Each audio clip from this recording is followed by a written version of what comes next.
Alright, YouTube, welcome back. And this is the full review of the Samsung Galaxy S3. So, we'll go over the specs right quick. It's a 4.8 inch Super AMOLED HD display, 1280 by 720, 1.5 dual core Snapdragon S4 processor inside. We went over the features of the outside in the unboxing, so we'll skip that right now. And you can see that it comes with 7 home screens out of the box. TouchWiz 4, or the new TouchWiz. Actually, the new TouchWiz, they call it Nature UX, whatever you want to call it. But it's snappy, fluid, as you can see.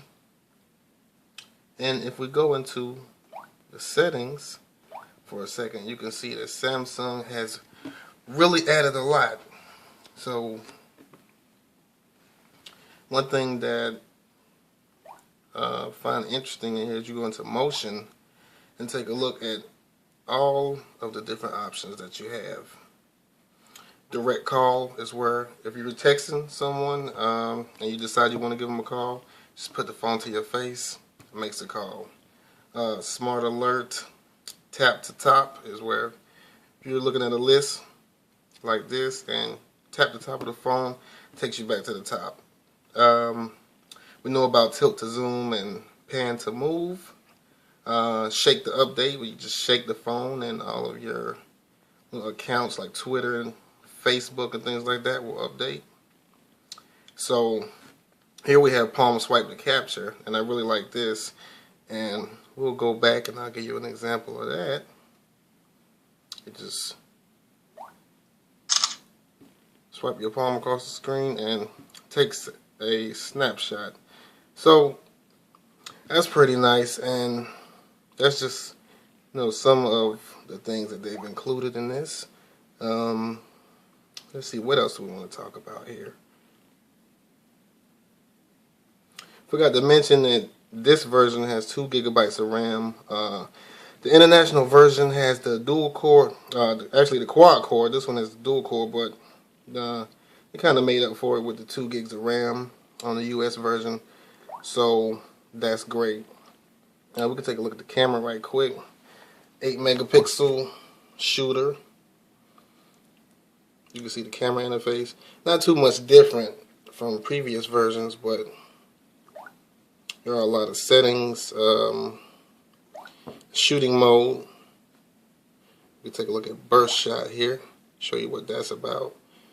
So you can see that you can take about 20 pictures, go into the gallery, and there they are. So that is a new feature that a lot of phones are having. Take a look at the messaging, and you get a look at the keyboard here. Now this actually is the ICS keyboard that I downloaded. It comes with the swipe keyboard, and instead of long pressing, you go up to status bar and you can change your keyboard. So we'll go back to the normal keyboard, and this is the stock keyboard. See it in landscape right there. Samsung keyboard, it has swipe, so I don't really fool with swipe too much. Go back home, and you can see I have Chrome down here because this is ice cream sandwich, so Chrome is available for download. Let's go into the app drawer so you can see how the apps are arranged. You got widgets up here. So they left this alone. It's pretty much the same as stock ICS, but you can see that it comes with quite a few widgets. Of course, the ones you download will be added, but that is awesome. Let's take a look at the browser. And let's go to a site. Let's go to, see, we can go to the Wall Street Journal. It's a heavy site. And we're running on 4G LTE right now. You see how fast that loaded up? And take a look at the pinch zooming, which is fantastic. The S4 does a great job. So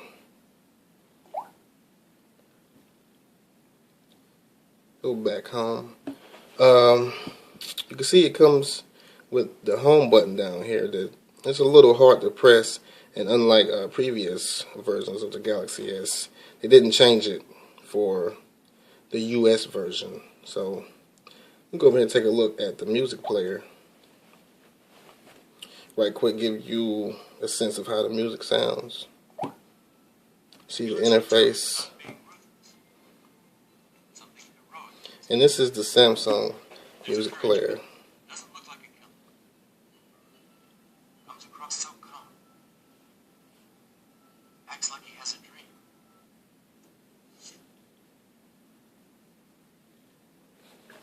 Got the speaker right here on the back. Let's give it some, a little bit of volume.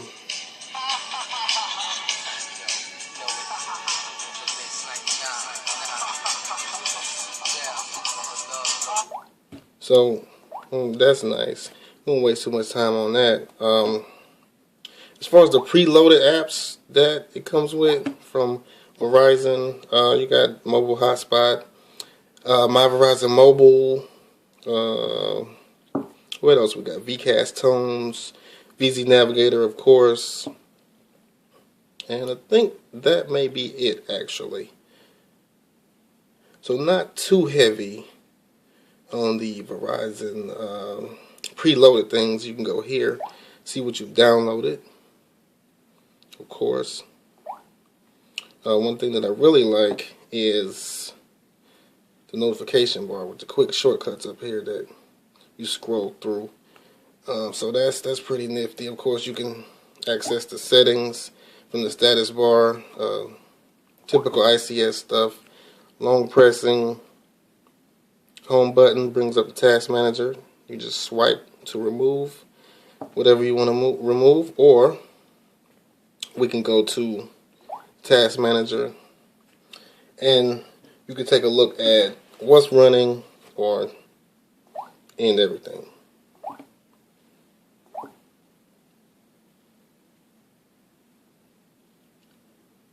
Also, we got S Memo on here. I'm sure you guys remember this from the Galaxy Note, but we also have it on here where you can, you know, come in, doodle, have some fun with it. The C Pen is also available, an accessory that only works on this phone. So if you want to pick that up, you can have some fun. Maybe the Draw Something app. Let's see. What else do we want to go over? We can take a look at the YouTube player, see how video stream. Let's find a video. Let's find a video. Let's try this one.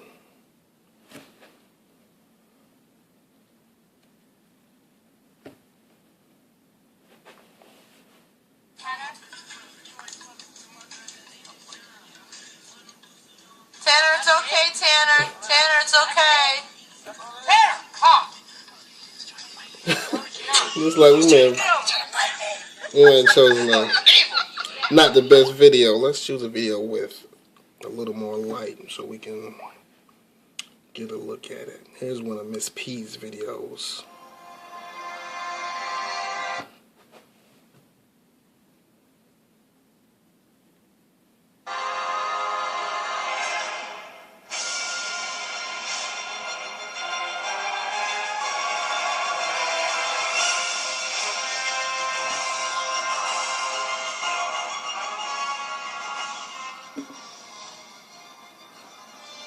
So you can see it streams video pretty good, not a problem at all.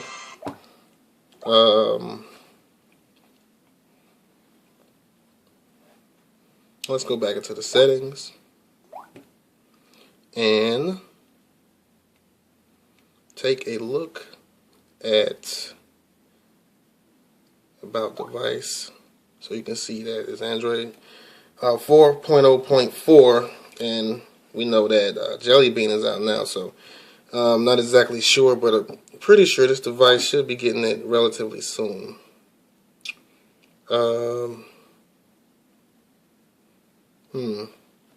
You can take a look at data usage. If we go into more settings, you can see that we have NFC, of course, the NFC chip in the back, Android Beam, S Beam. Touch the phones to the back, and you can transfer data, Wi-Fi Direct. So, and really, the settings are just almost endless on this phone. One thing that I really like is this, well, nope, wrong thing. Display, and is it in here? Smart Stay right here. If you enable that, what it does is that while you're looking at the screen, it won't time out. So you won't have to continuously tap the screen to keep it lit, keep the phone awake. So, that's a nice feature. Another thing, you have the battery percentage up at the top in the status bar. You don't have to download an app for that. And that's pretty much it, guys. If I find out something that I don't like, or some little features that I notice while using the device, I've only had it for a couple of days, so it's just a quick review. But there will be plenty more to come, so keep it locked, and I'll holler back at you, alright? Peace.